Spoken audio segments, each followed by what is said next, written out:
لوگ اس بات کو سمجھنے سے عاری ہیں کہ عید میلاد النبی صلی اللہ تعالی علیہ وسلم تو امت اس بات کے شکر کے طور پہ مناتی ہے کہ اللہ نے ہمیں اپنے نبی کا غلام بنایا۔ آؤ میں تمہیں مسلم شریف پڑھ کے سناتا ہوں، اور راوی بھی وہ بندہ جو ہر وقت حضور کے قریب رہتے تھے، حضرت انس بن مالک رضی اللہ تعالی۔ آپ فرماتے ہیں مجھے وہ دن بھولتا ہی نہیں، میں بھلا سکتا ہی نہیں جس دن میرے نبی پاک مکے سے ہجرت کر کے مدینہ طیبہ تشریف لائے۔ حضور اس دن کیا ہوا تھا؟ تو حضرت انس بن مالک فرماتے ہیں ساری بیبیاں چھتوں پہ چڑھ گئیں، ساری عورتیں اپنے اپنے کام میں مصروف ہوتی ہیں، کوئی کسی وجہ سے چھت پہ چڑھ جائے تو چڑھ جائے، ساری کٹھی تب بھی چڑھتی ہیں جب گلی میں کچھ اور ہو، جب کوئی انوکھی بات۔ ساری بیبیاں چھتوں پہ چڑھ گئیں، بچے درختوں کے ساتھ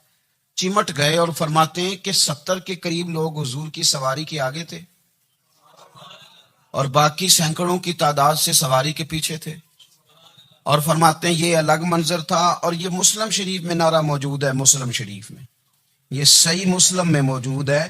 کہ جب حضور مدینے آ رہے تھے تو مدینے والے نعرہ لگاتے تھے یا محمدہ یا رسول اللہ، اور چلتے ہوئے لگا رہے تھے یا محمدہ یا رسول اللہ کا وہ نعرہ لگا رہے ہیں۔ موسیٰ علیہ السلام عرض کرتے ہیں، امام راضی نے لکھا ہے، کہتے ہیں اے اللہ پھر مجھے اپنی نبی کی امت میں شامل کر۔ وہ یار ہمیں لوگ کہتے ہیں میلاد نہ مناؤ، جس امت میں آنے کے لیے حضرت موسیٰ نے دعا مانگی، جس محبوب کی غلامی کے لیے، ہمیں تو دعا بھی کوئی نہیں مانگنی پڑی، اللہ نے فضل سے ہی مدینے والے کا غلام بنا دیا۔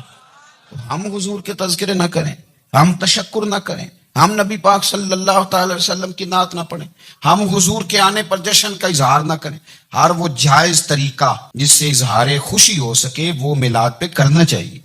اور اس کے لیے اسباب بنانے چاہیے۔ امت کا ایک جذباتی انداز ہونا چاہیے نبی پاک کے ساتھ، ایک وارفتگی، ایک ذوق، ایک طبیعت کے اندر وجدان۔ نعرہ مطلب اس طرح نہ ہو کہ بس چل رہا ہے کام، میں نہیں ہوں قائل، میں کہتا ہوں پہلے تو کوئی لگائے نا، اور پھر نعرہ جب لگتا تھا نا تو مسلمانوں کے یہاں نعرہ لگتا تھا تو بڑے بڑے لوگ کانپ جاتے تھے۔ صوفیاء نے لکھا ہے کہ حضرت عمر نے جب کلمہ پڑھا نا تو 39 بندے کلمہ پڑھتے تھے، تو نبی پاک نے رات کو دعا مانگی، اے اللہ عمر کو مسلمان کر کے اسلام کو عزت دے۔ حضرت عمر سویرے آ گئے، میں وہ تفصیل میں نہیں جاتا، بات لمبی۔ حضرت عمر جب آئے نا اور انہوں نے آتے جب کہا نا کہ میں کلمہ پڑھنے آیا، تو حضور اتنے راضی ہوئے کہ نبی پاک نے کہا اللہ اکبر، تو صحابہ نے نعرے لگائے اللہ اکبر اللہ اکبر، یعنی 40 لوگ مسلمان ہوئے تو نعرے لگے۔ ہمارے صوفیاء کہتے ہیں حضرت عمر کے آنے پر جب نعرے لگے تو بتاؤ کہ وہ تو نعرہ تکبیر لگا، نعرہ رسالت کیوں نہیں لگا؟ تو کہتے ہیں گویا ہمیں حضور نے یہ سمجھایا ہے، حضور کے اشاروں نے سمجھایا ہے کہ میں اب اپنے نعرے خود تو نہیں نہ لگاؤں گا، میں نے تو اللہ اکبر کہہ دیا، عمر آ گیا ہے میرے نعرے لگاتا رہے گا،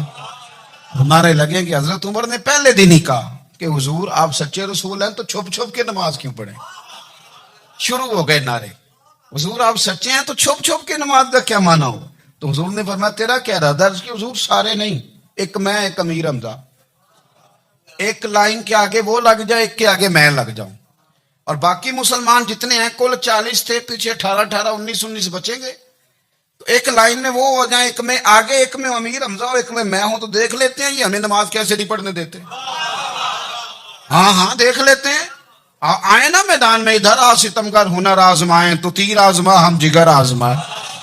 اور غلامان محمد جان دینے سے نہیں ڈرتے، یہ سر کٹ جائے یا رہ جائے کچھ پرواہ نہیں کرتے۔ فرمایا بھی پتہ چل جاتا ہے نا، ایک لائن میں حضرت امیر حمزہ ہو گئے، ایک میں حضرت عمر ہو گئے۔ پہلے یہ مارتے تھے جو حرم شریف میں مسلمانوں کے طریقے پہ نماز پڑھتا تھا، یہ جلوسوں کی بڑی برکت ہے، اندر بیٹھے رہے نا چپ کر کے، نکل جائیں تو پتہ کچھ بھی نہیں چلتا۔ جب نکلتے ہیں لوگ کہتے ہیں جلوس کیا معنی ہے، تو میں بتاتا ہوں نا جلوس کا معنی کیا ہے۔ حضرت عمر نے باہر نکلے 2 لائنوں کا جلوس، لمبا بھی کوئی نہیں، بندے بھی 40، اور جناب فاروق اعظم باہر نکلے تو عمر کا نعرہ، عمر کا، حضرت عمر نے یوں کر کے آستینیں بازو کی چڑھا لی،